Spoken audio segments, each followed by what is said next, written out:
আমাদের ছিল সেটাই পৃথিবীকে প্রভাবিত করেছে।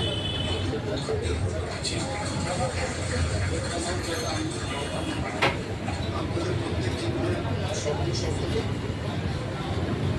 আপনারা প্রত্যেকে নিজ ক্ষেত্রে প্রতিষ্ঠিত হন। আমরা প্রথমে ভারতীয়, তারপরে আমরা একজন বাঙালি। আমরা পশ্চিমবঙ্গবাসী যাদের শিকড়টা পশ্চিমবঙ্গের মাটিতে আছে,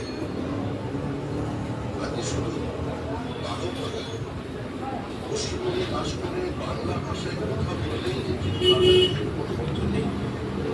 যারা বাড়িতে কথা বলেন, ভোজপুরিতে কথা বলেন, রাজস্থানের ভাষায় কথা বলেন, কিন্তু কয়েক পুরুষ ধরে যারা এই বাংলার মাটিতে তারা আত্মসামাজিক উত্তরণের জন্য কাজ করে চলেছে আরব বাংলা। তো সেই পশ্চিমবঙ্গবাসীরা যারা বিভিন্ন প্রান্তে আছেন, আপনাদের আত্মীয়রা আছেন, আপনাদের দাদা কাকা জ্যাঠা আছেন, সকলে বলবেন, আপনাদেরকে ফোন করে বলবেন যে পশ্চিমবঙ্গে আসুন, পশ্চিমবঙ্গে আসুন, পশ্চিমবঙ্গে ইউনিভার্সিটি তৈরি করুন, পশ্চিমবঙ্গে বড় শিল্প তৈরি করুন, পশ্চিমবঙ্গে নতুন মেডিকেল কলেজ তৈরি করুন, আমাদের মেধার বিকাশ ঘটান। আমি আবার সেদিন শেষ করবো।